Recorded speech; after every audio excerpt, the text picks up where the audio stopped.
Everything will be fine, and we'll have a long, happy life together, the husband said when he was still trying to win her over. At that time, she wasn't really in love. She saw him as a strong protector from her worries.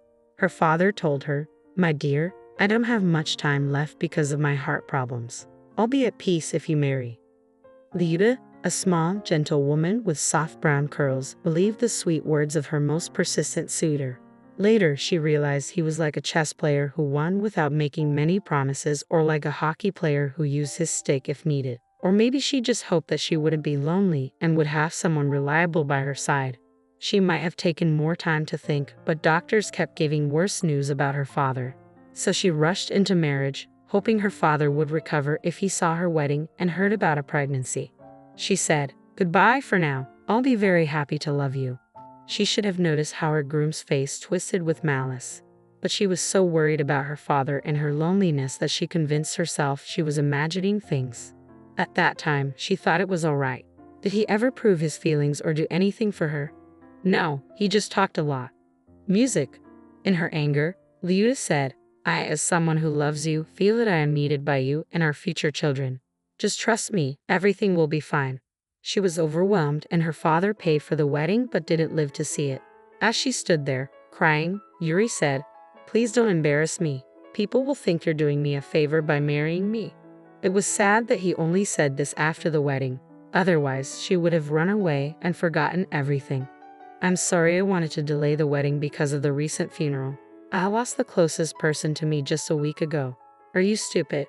Who would pay for the wedding again? Would dear Papa come back and give more money?" the husband answered roughly. Anna suddenly felt faint in her beautiful wedding dress and collapsed to the floor. When she woke up, someone was pouring water on her to wake her up. Yuri, who had been cold before, was now acting sweet and caring, but he seemed as dangerous as a tempting but evil gingerbread house. "Come on, darling, wake up," Yuri said loudly. "This is your special day, you'll remember it." "It was a mistake," she whispered, still confused. She wasn't just talking about the wedding, but also about the baby growing inside her. "Why do you say that?" she wondered. She thought she'd made a mistake by getting pregnant by someone like him. She thought the baby would be unhappy, and she was foolish for hoping her father would get better if she rushed into marriage. "What's wrong, darling? What are you talking about?" Yuri asked as he led her out of the noisy restaurant into a quiet room. He then changed his tone. "Calm down, you idiot. This is all your fault, you know that. I only married you hoping that your father would leave us some property, but he's still alive and gave everything to his brother. All I got was a wedding with someone I think is a gray moth. And my father hates you. If I didn't care about my father, you'd mean nothing to me." Anna didn't understand why her father-in-law's feelings mattered.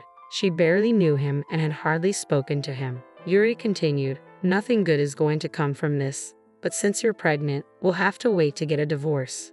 She had taken 2 pregnancy tests, both showing positive. She had to accept that she was going to have a baby. "But wait, I'll make your life miserable if you don't file for divorce after this pointless wedding," he said. "I'll put up with this disgrace only because career, people, and appearances. If your father hadn't left me that inheritance, I wouldn't have bothered with you at all," Yuri shouted, his face red with anger. Lyuda couldn't understand why her father had given all his property to her half-brother from his first marriage, Andrei. She didn't even know Andrei well. The news only came out at the funeral. All that was left was an old house no one wanted to fix up. Andrei had said something odd. "Believe me, Dad wanted to protect you." "What do you mean?" she asked, but Andrei said it wasn't the right time to explain and that someone would tell her later. It wasn't just that she found herself almost broke. She began to question if her father had ever truly loved her or if he had been pretending, like Yuri was now. This doubt was tearing her apart and suffocating her. "Yuri, I need to get some fresh air and then we'll act like everything is fine. Don't worry, after the wedding, you probably won't see me again except maybe during the divorce. Even then, we can handle things separately," she said calmly. Her only thought was to run away before she completely lost her mind. Weeks passed, and she stayed in her tiny apartment like a recluse, rarely going out. Lyuda struggled to eat as she thought about her humiliation. She called a taxi, but her wedding dress was so big with the crinoline that she couldn't fit inside. "First, you better change quickly, or we'll run out of time," said the driver, his face red with frustration. Liuta pulled out manicure scissors from her bag and, with the driver watching in shock, roughly tore the crinoline from her dress. Finally, the crinoline was gone, leaving only the wedding dress underneath. She was glad she had picked a dress that could be altered into a mermaid style by removing the crinoline. She didn't want to wait or call a minibus. She just needed to get away. As she traveled, she nervously glanced around, afraid she might do something drastic in the back seat of the car. Finally, unable to keep quiet any longer, the driver said, "I'm not one to give advice, but sometimes couples make up and things can look better in a new light, Lyudmila." For some reason, Liuta clung to these words, hoping for a change with the baby or improvement in her relationship. She waited, hoping for a call that might give her a brief sense of being needed or at least postpone making any decisions. She felt like she was a target, wounded and alone, needing time to heal. But nothing changed. An elderly man in an expensive suit came to deliver her divorce papers. "But he knows I'm pregnant and can't divorce me," she said. "What can I do? The more people like this argue, the more money I make. If everyone behaved decently, we'd be out of work. Sorry for being blunt, but I'm out of money and energy. I'm overwhelmed," she complained, though she knew he didn't care. The bald man just shrugged and said, "I'm not here to play therapist for the poor. Call a free help hotline if you need one." He waited for her signature and warned her not to delay or upset his client. "Yuri Arkadyevic told me everything. He knows about your life. Don't try to blame him. If you know who your real father is, handle it with him. Women these days are impossible. There's no room for sympathy," the man added. Liuta realized her husband had spoken badly about her, and she couldn't find the words to defend herself. What was the point of trying to prove anything to this cold, money-focused person? A week later, she prepared to follow the divorce summons. She decided not to spend money on a taxi since she didn't have the strength to work and had quit her job. Her savings were nearly gone, and she didn't want to call her half-brother, fearing another harsh lecture. After 2 subway transfers and a minibus ride, she walked quietly to face another humiliation, trying to keep her mind blank but unable to stop the tears. Suddenly, Liuta started to gasp for air and had to sit down on a bench. She had arrived early for her next challenge, and her usual habit of being overly punctual, along with the stress of recent events and her pregnancy, probably contributed to this. A hand touched hers, and she heard someone say, "Get away from that scoundrel quickly. When you get home, open the mirrored wardrobe and look behind the double wall. You'll be grateful for this day." "How do you know about the divorce?" Liuta wondered, suddenly recalling every word. She looked up and saw a gypsy sitting in front of her. Weary, she said, "I understand. You saw the sad woman near the divorce place. I don't have any gold or cash. Don't expect it and don't believe in any fairy tales, Ludachka. I'm not asking for anything," the gypsy said seriously. Her face seemed familiar, but Liuta couldn't remember where she had seen her before. "Please just leave me alone?" Liuta asked, feeling overwhelmed and not wanting to deal with anything else. It was unclear how the gypsy knew her name, but maybe she had seen the documents in Liuta's bag while she was asleep. "Don't forget about the mirrored wardrobe and the divorce," the gypsy added. "We'll meet again, and things will be much better for you," she promised before disappearing. Liuta felt a flicker of hope about the mirrored wardrobe. She checked her bag and was relieved to find nothing missing. When she arrived at court, Yuri was there, but the crowd had vanished and her sadness over her father felt even heavier. The proceedings went smoothly, with nothing to divide. Yuri only wanted the ring he had given her back, which she handed over immediately. "Good luck," she said to him as they parted ways. "Who needs you?" "You're a nuisance," she added, using her grandmother's favorite phrase. It was sad that her grandmother had drowned with her mother on that steamboat. So many losses in the past 3 years. She even wondered if her father had left everything to Andrei because he had lost his mind under the strain. This thought made her feel a bit better, and she even managed to smile. Yuri recoiled in anger and stormed out. Liuta realized, regardless of whether the gypsy's words about the wardrobe were true or not, she was already grateful to be rid of this insensitive man. She took a taxi to celebrate her small victory, glad that the gypsy hadn't stolen anything and hadn't caused her any more distress. When Liuta got home, she examined the old oak mirror with its intricate carvings and found a screwdriver.